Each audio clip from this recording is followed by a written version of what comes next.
ಓದೋದೊಂದು ಅಭ್ಯಾಸ ಇದೆ. ಆ ರೀತಿ ಪುಸ್ತಕವನ್ನು ಓದ್ತಾ ನಮ್ಮ ಜ್ಞಾನವನ್ನು ವಿಸ್ತರಿಸಿಕೊಳ್ಳುವಂತ ಪ್ರಯತ್ನ ಮಾಡ್ತೀನಿ.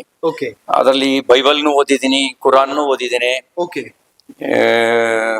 ಕೆಲವು ಆಯಾತ್ಗಳು ಯಾವ ಸೂರಾದಲ್ಲಿ ಯಾವ ಆಯಾತ್ ಇದಾವೆ ಓಕೆ ಎಲ್ಲವೂ ಕೂಡ ಕೆಲವು ಗೊತ್ತಿದಾವೆ. ರೆಫರೆನ್ಸಿಗೆ ಬೇಗ ಅಂತೂ ತಿಳ್ಕೊಂಡಿದೀವಿ. ಓಕೆ ಯಾವುದಾದ್ರೂ ಪರ್ಟಿಕ್ಯುಲರ್ ಆಯತ್ ನಿಮಗೆ ಇಷ್ಟ ಆಗಿದ್ದಿದ್ಯಾ ಅಂತ?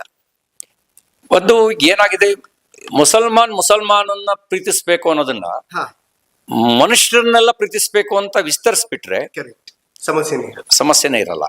ಮುಸಲ್ಮಾನ್ ಪ್ರೀತಿಸ್ಬೇಕು ಅಂತ ಹೇಳುತ್ತೆ. ಮುಸ್ಲಿಂ ಜಗತ್ತಿನ ಬಗ್ಗೆ ಮಾತ್ರ ಚಿಂತನೆ ಮಾಡುತ್ತೆ. ಜಗತ್ತಿನ ಬಗ್ಗೆ ಚಿಂತಿಸ್ಬಿಟ್ರೆ ಕರೆಕ್ಟ್. ಡಿಸ್ಪ್ಯೂಟೇ ಬರೋದಿಲ್ಲ.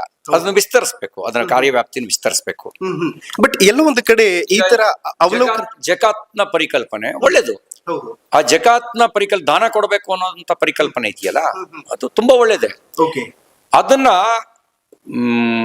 ಮನುಷ್ಯರಿಗಾಗಿ ವಿಸ್ತರಿಸ್ಬಿಟ್ರೆ, ಜೀವಿಗಳಿಗಾಗಿ ವಿಸ್ತರಿಸ್ಬಿಟ್ರೆ ಹೌದು, ಆವಾಗ ಅದು ಸರ್ವೋತ್ತಮವಾಗಿರ್ತಕ್ಕಂಥದ್ದಾಗ್ಬಿಡುತ್ತೆ. ಆದ್ರೆ ಈಗ ಏನ್ ಮಾಡ್ತಾ ಇದೆ, ಮುಸಲ್ಮಾನಿಗೆ ಮೋಸ ಮಾಡಬಾರ್ದು, ಮುಸಲ್ಮಾನೇತರರಿಗೆ ಮೋಸ ಮಾಡಿದ್ರೆ ಪಾಪ ಅಲ್ಲ, ಮುಸಲ್ಮಾನಿಗೆ ಮೋಸ ಮಾಡಿದ್ರೆ ಮಾತ್ರ ಪಾಪ ಆಗತ್ತೆ, ಮುಸಲ್ಮಾನೇತರಿಗೆ ಮೋಸ ಮಾಡಿದ್ರೆ ಅದು ಪಾಪ ಅಲ್ಲ ಅನ್ನುವ ಪರಿಕಲ್ಪನೆ ಇದೆಯಲ್ಲ, ಅದು ಇಸ್ಲಾಮನ್ನೇ ಸಂಕುಚಿತಗೊಳಿಸಿದೆ.